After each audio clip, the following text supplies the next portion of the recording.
Let me now go across to our guests who are joining us on the show. Dr. Shinoy Robinson, MD of Catex Health and Chairperson CII Technical Committee on Health, and Dr. D.K. Gupta, Felix Hospital. Let me first go across to Dr. Gupta.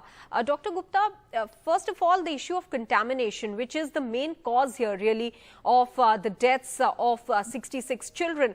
Now, is the contamination an issue that arises at the pharma company? Because I understand they would be doing all sorts of checks before pushing out the batches for export.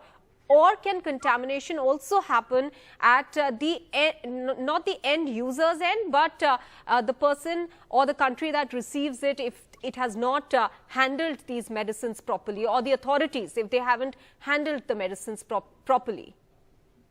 Normally, contamination can happen during pre-manufacturing, that the component used for the manufacturing of any drug at pre-manufacturing process also.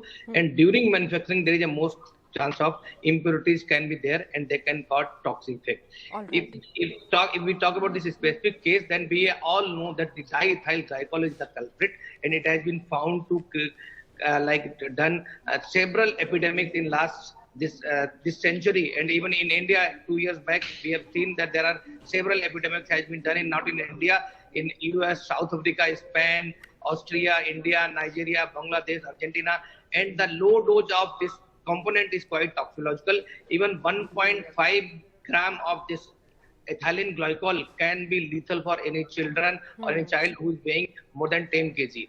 And if we talk about these symptoms, definitely the symptoms can be like if we consume, it is so toxic that within 12 hours you can have symptoms of GI symptoms. They can be like vomiting, nausea, abdominal pain, diarrhea. Sometimes neurological symptoms can cause altered mental status. And in second phase, that is after second or third day up to fifth day, it will result in metabolic acidosis. This is a term, medical term, which causes acute kidney failure, oliguria, that is no passing of urine. Sometimes there is high level of serum urea and creatinine, and not passage of urine for 24 hours or more than that. It can also result in hypertension, that is high BP. Tachycardia means it is high heart rate, and cardiac arrhythmias also seen with this like diethyl glycol consumption.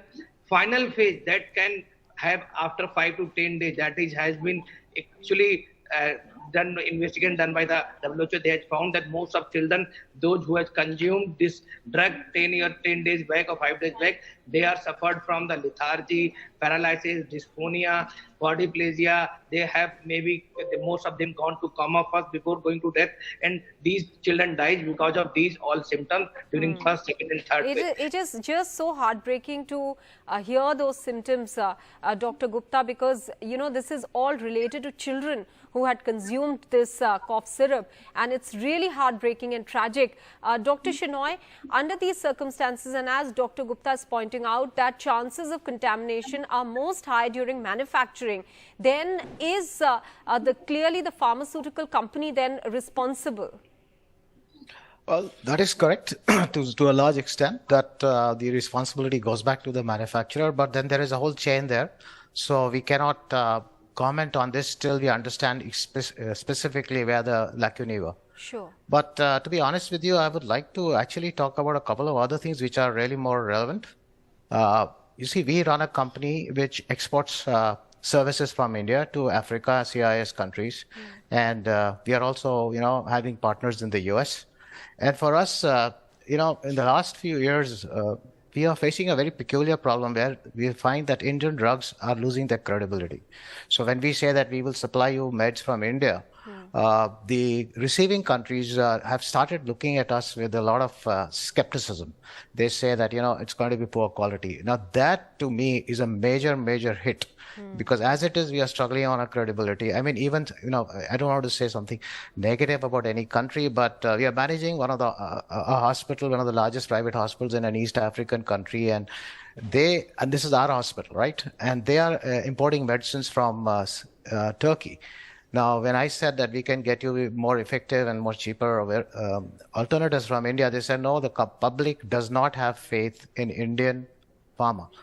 Now that is, that hurt us, and ironically, Turkey manufactures medicines in India. So we manufacture for Turkey, and then Turkey gives them to these countries. So I mean, it's a serious issue, and instead of pointing fingers at each other, I think we need to identify where the problems are.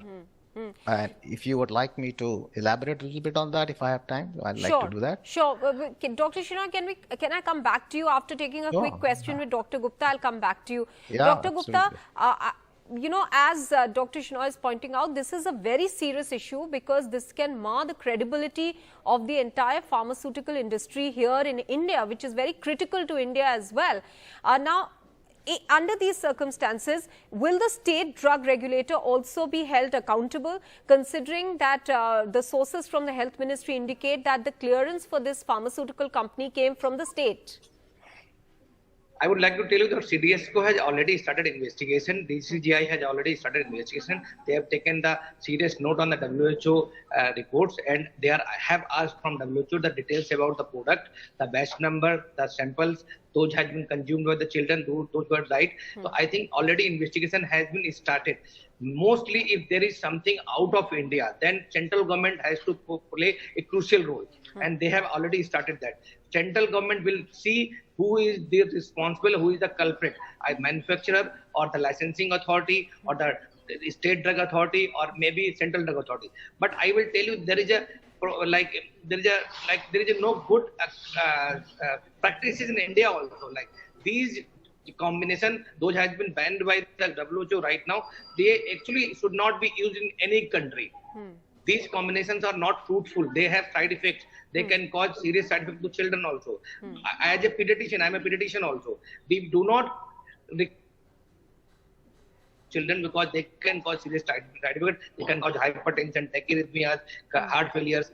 But because of cheap drugs, because of plenty of availability of drugs in India and plenty of supply of India from the different countries, and there is no regulations also. I think regulations should be strict. There should be stringent protocols, quality standards. There should be stringent audit process. Absolutely. There are, Dr. Gupta, many issues here that you've touched upon, and one of them clearly is also the fact that so many drugs in India are available over the counter, which in many other countries are not, and that is also a very serious issue. I mean, if you take a look at this, many would think this is a harmless cough syrup, let's take it. And what has it resulted in? Because children anyway are more vulnerable. Dr. Shinoy, you wanted to come in with certain points that you wanted to highlight here. Please go ahead. Yeah, thank you. So from the industry's perspective, I see a lot of damage that we will undergo. We are already undergoing that, which is really, really sad.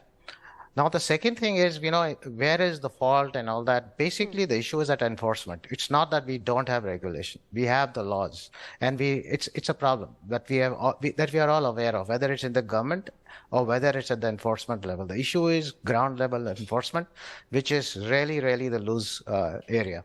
So I don't want to talk too much about what we are talking about in terms of enforcement, but I think my listeners and your listeners can understand when I say that enforcement, the inspector, that is the issue. It's not proper.